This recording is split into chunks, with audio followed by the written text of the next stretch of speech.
철학자 아리스토텔레스는 인간은 사회적 동물이라 그랬죠. 누구나 인간은 혼자서 살 수가 없습니다. 그래서 자연히 다른 사람들과의 관계 속에서 살게 됩니다.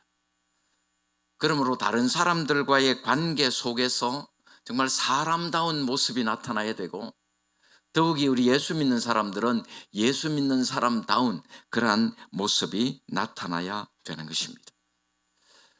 지난주에 우리가 살펴봤습니다만 빌립보서 1장 마지막 부분에 보면은 바울은 복음의 진리에 대적하는 자들에 대해서 우리 하나님의 백성들이 진리 위에 굳게 서서 고난을 각오하고 싸워야 된다 그랬습니다. 그리고 오늘 본문에서는 교회 안에서 교인들 서로 간의 관계에 있어서 어떤 자세를 가져야 되는지, 그러니까 우리가 천국 시민으로서 어떤 삶을 살아야 되는지 우리에게 가르쳐 주고 있습니다. 빌립보 교회는 바울이 세운 교회 가운데 가장 신실하고 사랑이 많은 그런 교회였습니다. 자기들에게 복음을 전해준 믿음의 아버지인 바울을 섬기는 것이나 또 복음을 전하는 일에 매우 헌신적이었어요. 갈라디아 교회처럼 유대주의자들의 책동으로 인하여 바울을 격노하게 하지도 않았고, 고린도 교회처럼 이방 풍습에 젖어서 바울을 근심하게 하지도 않았습니다. 그렇다고 해서 빌립보 교회가 아무 문제가 없는 교회였느냐? 그렇지는 않습니다. 교회는 사람들의 모임이기 때문에 얼마든지 언제든지 문제가 발생할 수가 있습니다. 그럼 빌립보 교회의 가장 큰 문제가 무엇이었을까요? 뭐였을 것 같아요? 교인들 상호 간에 불화와 다툼이 잦았다는 거예요. 그 당시는 여성들의 인권이 무시되던, 그런 존중받지 못하던 그런 시대였습니다. 그런데 마케도냐 지역이라고 그러면은 지금으로 보면은 그리스 북부, 그러니까 빌립보, 데살로니가 이런 교회들이 그 빌립보 그리스 북부 지역이거든요. 그쪽이 마케도냐 지역이에요. 그런데 그 마케도냐 지역에서는 여성들의 권한이 막강했다고 합니다. 여성들이 독자적으로 재산권을 행사할 수도 있었고, 자녀들이 엄마의 성을 따르기도 했습니다. 그런 사회적인 관습의 영향을 받아서 교회 안에서도 여성들의 권한이 커지고 여자들의 목소리가 높아지고, 그러다 보니까 그 안에서 다툼과 불화가 일어났던 거예요. 그 대표적인 사람들이 4장에 가면 나오는데 누구였느냐 하니까 요디아라는 사람과 순두개라는 사람이에요. 아마 요디아, 순두개가 누굴까? 요즘으로 말하면 뭐 1여전도의 회장하고 2여전도의 회장이었는지는 모르겠지만은 하여튼 교회 내에서 좀 입김이 세고 또 열심히 일하고 그런 분들이었을 거예요. 빌립보 교회가 어디에서 시작됐죠? 누구의 집에서?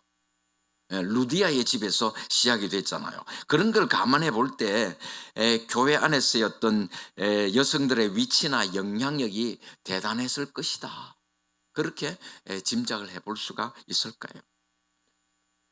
그들 사이에 불화의 원인이 무엇이었는지, 무엇 때문에 그들이 그렇게 다투었는지 그것은 알 수 없습니다만은 아마 교회를 섬기면서 서로 시기하는 문제도 있었을 거고, 또 서로 간에 또 마음이 맞지 않을 때 또 자기 주장의 목소리를 높이다 보니까 아마 다툼이 일어나지 않았을까, 그렇게 짐작해 볼 수가 있습니다. 아무튼 이 빌립보 교회는 그런 지나친 열심 때문에 분쟁과 갈등이 있었던 것으로 보입니다. 오늘 교회도 마찬가지입니다. 오늘 우리 성도들이 교회를 섬기고 주님의 일을 하면서 여러 가지 문제가 발생할 수 있습니다. 그러면 그렇게 교회 안에서 일어나는 갈등과 문제에 있어서 우리 성도들 상호 간에 우리가 어떤 자세를 가져야 되는가? 오늘 본문 말씀은 우리 교인들 상호 간에 가져야 될 마음이 어떠해야 되는가, 그것을 우리에게 가르쳐 주고 있습니다. 무엇보다 하나님의 백성들은 하나가 되어야 된다 그랬습니다. 2절에 이렇게 말씀합니다. 2절 같이 봅니다. 마음을 같이하여 같은 사랑을 가지고 뜻을 합하며 한 마음을 품어. 마음을 같이하여 같은 사랑 가지고 뜻을 합하고 한 마음을 품고, 한마디로 말해서 하나가 되라. 마음을 같이하여, 이 말은 같은 것을 생각하라 그런 뜻이에요. 사람들이 다 자기 주장만 내세우면 결코 하나가 될 수 없습니다. 생각이 다 다른데 어떻게 하나가 될까요? 모두가 다 자기 생각은 다 일단 접어두고 하나님의 말씀에 마음을 같이 하게 될 때 하나가 될 줄로 믿습니다. 하나님의 말씀이 뭐라고 하는지를 알고 하나님의 말씀에 순종하는 일에 집중하게 될 때에 같은 생각을 하게 되는 거예요. 같은 사랑을 가지고, 그 말은 교회를 위해서 자기 몸을 십자가에 내어주신 그 주님의 그 희생적인 사랑, 그 사랑을 가지란 말이에요. 주님께서 우리를 사랑하신 그 사랑으로 성도들을 서로 사랑해야 된다는 것을 말씀합니다. 그리고 뜻을 합하여라는 말은 교회 안에서의 화목한 생활을 위해서 감정의 조화를 가지는 것을 말하고, 또 한 마음을 품어라는 말은 마음을 같이하여라는 말씀을 반복적으로 강조하고 있는 말씀입니다. 바울은 이렇게 네 가지 표현을 사용해서 빌립보 교회 성도들의 화합을 강조하고 있는 거예요. 여러분, 왜 교회가 하나 되어야 될까요? 교회가 하나 되어 평화로운 분위기가 형성될 때에 교회의 성장과 부흥이 가능하기 때문에. 여러분 경험해 봤잖아요. 뭐 싸우고 다투는 그런 분위기 속에서 교회가 성장이 되나요? 누가 오나요? 있는 교인들도 나가는 거예요. 그리고 교회가 하나 되어야 하는 또 하나의 이유는 악한 세력의 도전을 능히 이길 수 있는 힘이 있기 때문인 것입니다. 하나 되어야 된다.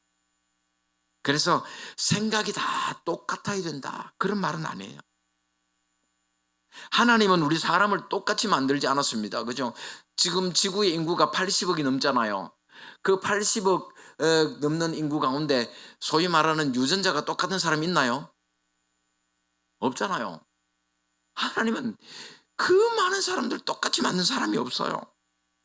다 다릅니다. 얼굴도 다르고 생김새도 다르고 성품도 다르고 각자가 처해 있는 형편도 다르고 상황도 다르고 다 달라요. 그런데 그렇게 다른 사람이 어떻게 같을 수가 있을까요? 같을 수가 없습니다. 생각이 다를 수밖에 없어요. 그러나 최소한 갈등이나 대립이 되는 문제에 있어서 내가 이 일을 중요하게 생각하는 것만큼 상대방도 정말 이 문제를 신중하게 생각하고 중요하게 생각하고 있다, 그 마음을 가지는 거예요. 우리가 어떤 일을 할 때에 서로의 생각이 다를 수 있잖아요. 이 사람은 이 얘기하는데 이 사람은 이 얘기해요. 한 사람은 빨간색을 얘기하는데 한 사람은 파란색을 얘기해요. 그죠? 빨간색 파란색 하니까 꼭 되면 정당 얘기합니다. 정당 얘기는 아니고요. 그런데 같을 수가 없잖아요. 나는 빨간색이 좋은 걸 어떻게 할 거야? 아니 나는 파란색이 좋은 걸 어떻게 할 거야? 어쩔 수 없어요. 그런데 여기서 하나가 되라, 그 말씀은 내가 빨간색을 좋아한다면은 내가 빨간색 좋아하는 만큼 저 사람은 파란색을 좋아한다, 그걸 인정해 주라, 그 말이에요. 내가 교회를 생각하고 내가 교회를 사랑해서 이렇게 말하는 것처럼 내하고 생각은 다르지만 저 사람도 나 못지않게 교회를 사랑하고 교회를 생각한다, 그 마음을 가지라. 그것이 하나 되라는 말이에요. 다른 말로 하면은 조화를 잘 이루어라, 그 말이에요. 조화라는 게 뭡니까? 서로 다른 것들이 함께 어울리지만 전혀 불협화음을 내지 않고 조화를 잘 이룬, 그게 조화잖아요. 그게 하모니잖아요. 그죠? 오케스트라. 그죠? 어떤가요? 오케스트라 보면 뭐 거기 보면은 뭐 피아노는 피아노대로, 바이올린은 바이올린대로, 클라리넷은 클라리넷. 악기들이 소리 같은 악기가 있나요? 소리 같은 악기가 없어요. 소리 다 달라요. 뭐 우리 찬양대만 봐도 뭐 소프라노도 있고 엘토도 있고, 그죠? 또 뭐 있나요? 테너도 있고 베이스도 있고, 간혹가다 혼자서 또 그냥 딴소리 내는 사람도 한 사람씩 있고. 그럼에도 불구하고 뭡니까?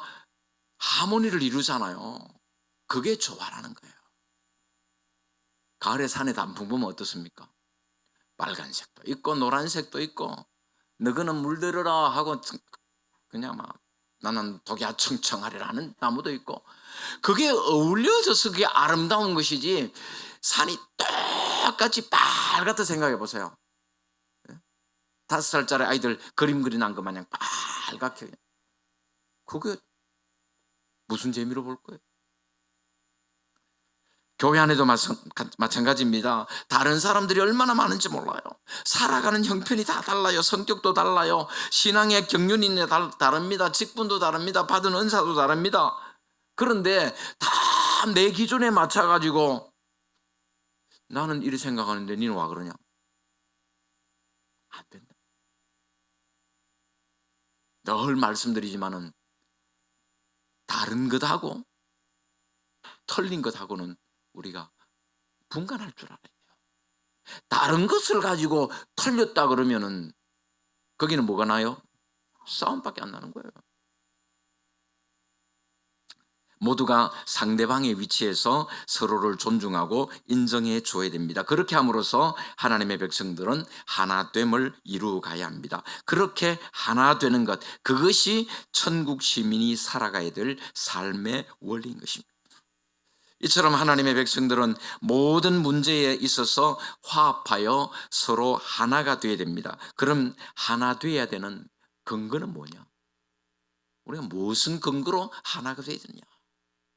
1절 말씀 우리 같이 봅니다.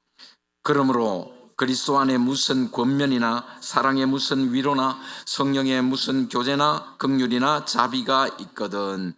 하나가 되어야 되는 근거로 그리스도 안에 권면, 사랑의 위로, 성령의 교제, 긍휼이나 자비, 그렇게 4가지를 제시하고 있습니다. 이 4가지는 우리 그리스도인들이라고 하면은 누구나 다 경험하는 것들. 바울은 교회 안에서 일어나는 분쟁과 갈등을 해결하는 원리로 권면과 위로, 교제, 긍휼, 자비를 제시하고 있습니다. 그러니까 바울은 빌립보 교회 성도들에게 너희는 그런 것들을 경험한 자들이니까 하나가 돼야 된다, 그 말이에요. 권면이라고 하는 것은 한편으로는 위로하고 또 한편으로는 격려하는 것을 말합니다. 우리는 주님으로부터 다 위로와 격려를 받고 살고 있습니다. 그래서 우리도 다른 성도들을 위로하고 격려해야 되는 거예요. 또 위로라고 하는 말은 권면이라는 말과 의미가 비슷한데 힘을 준다, 함께한다, 그런 뜻이에요. 약한 사람에게 힘을 주는 게 위로입니다. 오늘 우리가 살아가는 이 세상에는 위로가 필요한 사람들이 얼마나 많은지 몰라요. 우리는 주님으로부터 다 위로를 받은 자들이에요. 그래서 우리도 서로 위로하며 살아야 됩니다. 그리고 성령의 교제라는 말은 우리가 하나님의 성령으로 말미암아 교회의 일원이 되었으므로 성령의 역사에 순종하여 교제를 나누어야 된다는 말입니다. 그러니까 성령 안에서의 영적인 교제. 늘 말씀드립니다만은 우리가 교제 그러면은 맨날 뭐 묻고 사는 문제 가지고만 오늘 뭐 묻노? 머리는 어디서 볶았노? 그게 교제가 아니고 한 주간 동안 어떻게 믿음으로 살았냐? 요즘 무슨 제목 가지고 기도하냐? 그게 성령의 교제. 그리고 긍휼이나 자비는 예수 그리스도의 사랑에서 비롯된 동정이나 애정을 말합니다.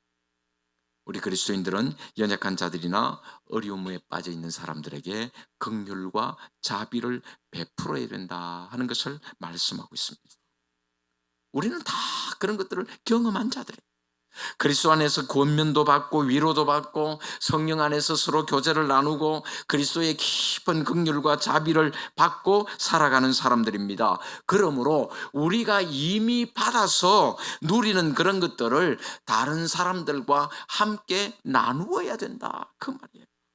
내가 받은 사랑을 나누어야 되고 내가 받은 위로를 나누어야 되고 나누어야 돼.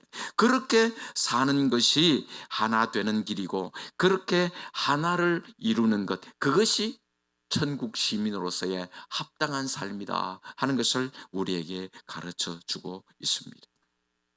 자, 그러면 우리가 하나 되기 위해서는 구체적으로 어떻게 해야 될까요? 3절 4절 말씀 우리 같이 보겠습니다.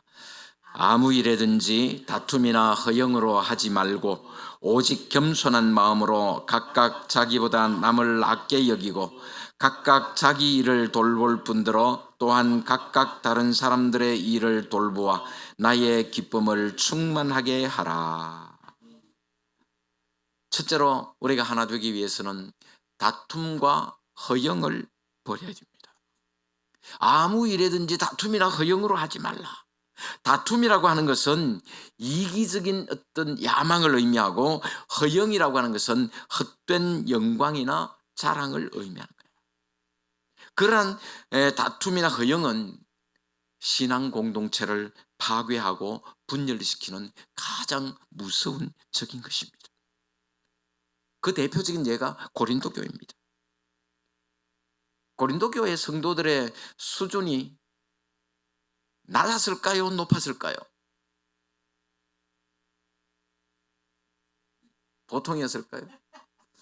네? 어땠을 것 같아요? 고린도 교회가 다른 교회들에 비해서 수준이 좀 높았을까? 좀 수준이 낮은 교회였을까? 수준이 상당히 높은 교회였어요. 지식도 뛰어나고 각자가 가지고 있는 믿음에 대한 자부심도 대단했습니다. 그런데 문제가 뭡니까? 그러다 보니까 다 자기가 잘난 거예요. 내가 최고예요. 그런 허영심이 다툼과 분쟁의 원인이 되어서 교회의 분열을 초래했습니다. 그러니까 우리 성도들이 하나님의 일을 한다는 명분으로 자기 영광을 추구하게 될 때, 그러니까 하나님의 일을 한다고 하는데도 은근히 나를 드러내고 싶고 나를 나타내고 싶은 그런 잘못된 그런 욕망들이 있다는 거예요. 그렇게 자신의 명예를 위해서나 또는 거룩하지 못한 경쟁심으로 자기를 과시하려고 하는 것, 그것은 교회의 하나됨에 아무런 도움이 되지를 않습니다. 그러므로 정말 교회가 하나 되기를 원한다면 무슨 일이든지 다툼과 허영이 없이 해야 된다. 우리 마음에 자리 잡고 있는 허영심들을 다 버리고 다툼을 피하게 될 때에 교회의 하나됨을 이루어가게 될 줄로 믿습니다. 둘째로 하나 되기 위해서는 겸손해야 됩니다. 오직 겸손한 마음으로 각각 자기보다 남을 낮게 여기고, 우리 성도의 삶은 겸손해져. 그런데 원래 이 겸손이라고 하는 단어는 별로 좋지 않은 의미로 사용되었습니다. 그 당시에 겸손이라고 하는 말은 미덕이 아니고 노예 근성에서 비롯된 굴욕과 비굴함을 의미하는 단어가 겸손이었어요. 그러니까 노예들이 주인 앞에서 무슨 힘이 있겠어요, 그죠? 그냥 막 머리를 조아리고 막 예, 알겠습니다. 그걸 겸손이라고 그랬다고. 그러니까 예전에는 이 겸손이라고 하는 단어가 멸시받는 말이었고 업신여김을 받는 말이었습니다. 그런데 예수님께서는 겸손이라고 하는 말을 우리 성도들의 삶의 모습을 나타내는 단어로 사용하셨습니다. 그리스도께서 친히 겸손의 본을 보여주심으로 겸손은 기독교 신앙에 있어서 최고의 미덕이 되었습니다. 그러니까 겸손은 결코 비겁한 말이 아닙니다. 비겁하다는 것은 두려움에서 생기는 것이지만 겸손한 것은 사랑에서 생기는 거예요. 겸손은 자기보다 남을 낮게 여기는 겁니다. 자기보다 남을 낮게 여기라 이 말은 분명히 나보다 못한데, 나보다 지위도 낮고 나보다 배운 것도 없고 그런데 나보다 더 낮게 여기라, 그런 말이 아닙니다. 그건 위선이에요. 남을 낮게 여기라 이 말은 이기적인 어떤 생각을 가지고 다른 사람을 나하고 비교하지 말라는 말씀이에요. 어떤 이기적인 목적을 가지고 비교하고 상대를 무시하게 될 때에 하나 되면 깨어질 수밖에 없는 것입니다. 바울은 자기가 주님 앞에 한 짓이 있잖아요. 그런 자신에게 예수님께서 어떻게 은혜를 베풀어 주셨는가, 그걸 바울이 잘 알고 있잖아요. 그래서 바울은 우리가 아는 것처럼 자신을 사도 중에 가장 작은 자요, 성도 중에 가장 작은 자요, 죄인 중에 괴수라고 고백할 수 있어요. 그런 마음이 나보다 남을 낮게 여기는 겸손의 자세라는 것입니다. 그러므로 자기보다 남을 더 낮게 여기는 겸손한 마음으로 교회의 하나됨을 이루어갈 수 있기를 바랍니다. 그리고 셋째로 하나 되기 위해서는 다른 사람을 돌보아야 됩니다. 각각 자기 일을 돌볼 분들은 각각 다른 사람들의 일을 돌보아 그랬습니다. 하나 되기 위해서는 자기의 일뿐만 아니라 다른 사람들의 일도 돌봐야 되는 거예요. 자기 일도 제대로 못하면서 남의 일에 참견해라, 그런 뜻이 아닙니다. 자기의 일을 충실하게 잘한 다음에 다른 사람의 일을 돌아보는 그런 마음의 여유를 가지란 말이에요. 원래 어디든지요, 사회나 교회나 어디서나 마찬가지입니다만은 말썽을 부리는 사람들의 공통점이 있습니다. 그게 뭐냐 하면은 대개는요, 자기 앞가림도 못하면서 남의 일에 참견해요. 자기 할 일도 제대로 못하면서 다른 사람 하는 일에 대해서는 사사건건 간섭합니다. 그런 자들을 향해서 바울은 우선 자기 일부터 돌보라고 권면하는 거예요. 자신이 해야 될 책임부터 다 하라는 말입니다. 그리고 한 걸음 더 나아가서 다른 사람들의 일을 돌보라고 권면하는 거예요. 교회의 화합과 일치를 위해서는 자기 일에 충실한 것도 중요하지만 남의 일을 보살펴 주는 것도 중요합니다. 여러분, 왜 교회 안에서 오해가 생깁니까? 왜 교회 안에서 갈등과 분열의 현상이 나타납니까? 모두가 다 다른 사람을 돌보지 않기 때문에, 다 자기 주장만 합니다. 다른 사람이 무슨 생각을 하고 있는지, 다른 사람이 어떤지 관심이 없어요. 다 내 생각만 그냥. 그러다 보니까 문제가 생기는 거예요. 그러나 진정한 그리스도인들은 자기 자신보다는 다른 사람들의 입장에서 생각하고 다른 사람의 일을 돌아보는 그런 마음을 가지게 될 때에 교회의 하나됨을 이루어갈 수 있을 줄로 믿습니다. 바울은 오늘 본문에서 하늘나라 백성들은 어떤 경우에도 하나 되어야 한다는 것을 강조하고 있습니다. 교회 안에서 갈등이 생겨납니다. 문제가 생깁니다. 왜요? 사람들의 모임이기 때문에 그럴 수밖에 없습니다. 그럴 때에 우리 성도는 어떤 자세를 가져야 되는가? 하나 되라 그랬습니다. 다툼과 허영으로 가득 찬 마음을 다 버리고 겸손한 마음으로 남을 낮게 여기는 마음을 가지고 자신뿐 아니라 다른 사람들의 일을 돌보는 여유를 가지게 될 때 하나됨을 이루어 갈 수 있다 하는 것을 우리에게 가르쳐 주고 있습니다. 아무리 아름다운 그런 그리스도인의 공동체라고 해도 인간관계의 위기는 어디서든지 얼마든지 있을 수 있습니다. 중세시대에 유명한 성자 프란체스코, 많이 들어보셨죠? 그죠? 프란체스코 기도도 있잖아요. 그죠? 주여 나를 평화의 도구로, 그런 거. 프란체스코가 세운 그 수도원이 있었는데요. 아주 그리스도의 사랑이 넘치는 그런 공동체로 소문이 나고 그래서 사람들이 그 공동체를 흠모하고 또 그 공동체에 들어가고 싶어하는 사람들이 많았다 그럽니다. 그런데 그렇다고 해서 그 공동체가 완벽한 공동체였는가? 그렇지 않습니다. 거기도 인간관계 때문에 위기가 있었다 그래요. 사람들의 사랑이 점점 식어져 가고 냉담해졌습니다. 관계의 위기를 느끼는 그런 일들이 일어났습니다. 그래서 수도원 사람들이 그 문제를 해결하기 위해서 모였습니다. 도대체 어떻게 해야 되나? 여러 가지 제안들이 나왔습니다.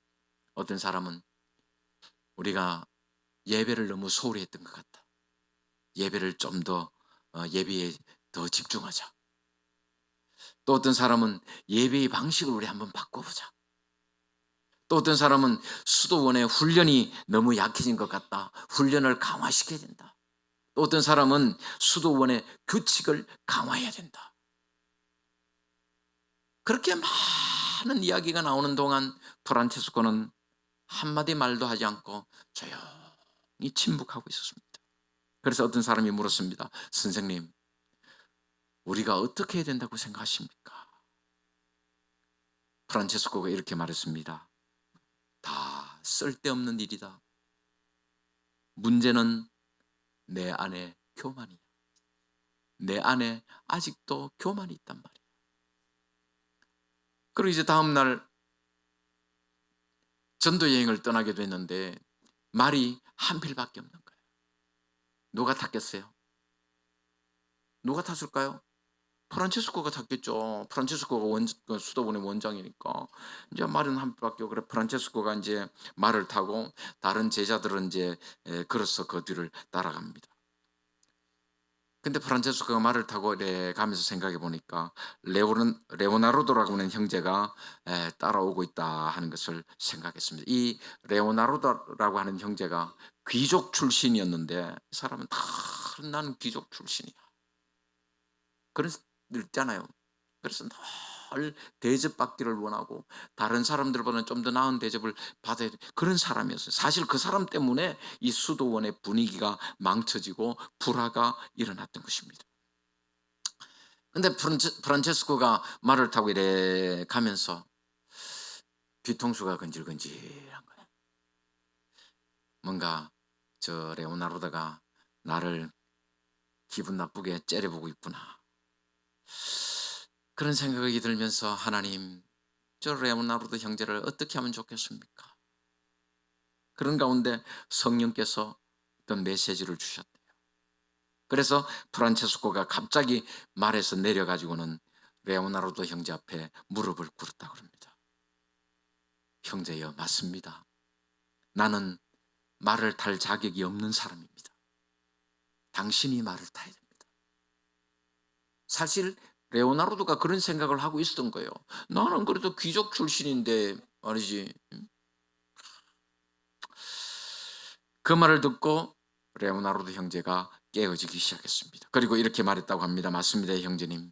제가 그런 생각을 하고 있었습니다. 용서해 주십시오 하고 통곡을 했답니다. 놀랍게도 그 순간에 그 수도원의 사랑이 회복되었을 뿐만 아니라 그 공동체가 하나님의 복음을 위해서 그리고 하나님의 영광을 나타내는 공동체로 쓰임받기 시작했다고 합니다. 사랑하는 성도 여러분, 오늘 많은 교회들이 크고 작은 문제들을 안고 있습니다. 근데 정말 심각한 문제는 뭐냐? 상황 판단을 잘 못하고 있다는 거예요. 어떤 상황입니까? 누가 적인지 누가 아군인지를 판단하지를 못하는 거예요. 누가 싸워야 될 대상인지 누가 사랑해야 될 대상인지를 분명히 판단하지를 못한다는 거예요. 그래서 사랑해야 할 상대와는 싸우고 정말 대적하고 싸워야 될 상대와는 적당히 타협해버리고 마는 어처구니 없는 그런 일들이 일어나고 있는 것입니다. 지난주에 말씀을 들었습니다마는 복음에 대적하는 자들에 대해서는 싸워야 됩니다. 진리 위에 굳게 서서 싸워야 됩니다. 담대하게 싸워야 됩니다. 고난을 각오하고 싸워야 됩니다. 그러나 교회 안에서 우리 성도들 상호간에 일어나는 문제들, 갈등들, 그런 문제에 있어서는 서로 용납하고 겸손으로 하나가 되어야 되는 것입니다. 그것이 천국 시민으로서의 합당한 삶이다 하는 것을 지금 바울이 가르쳐주고 있는 겁니다. 오늘 우리에게 그리스도의 정신이 없다면 우리는 성도로서의 자격이 없다고 봐야 됩니다. 이 세상 사람들도 자신들의 이익을 위해서는 하나가 되어가지고 서로에게 관심을 가집니다. 그런데 하나님의 영광이라고 하는 궁극적인 목표를 두고 살아가는 우리 그리스도인들이, 우리 교회가 하나 되지 못한다고 한다면 그것은 교회로서의 기능을 상실했다고 볼 수 있습니다. 하나님의 교회가 하나 되지 못하면 결코 하나님 앞에 쓰임받을 수가 없는 것입니다. 우리는 다 복음을 받은 자들입니다. 우리는 다 천국 시민들입니다. 주님 안에서 하나가 되어서 아름답게 하나님의 뜻을 이루어드리는 복된 믿음의 공동체, 우리 예안교회 세워갈 수 있기를 주님의 이름으로 축복합니다.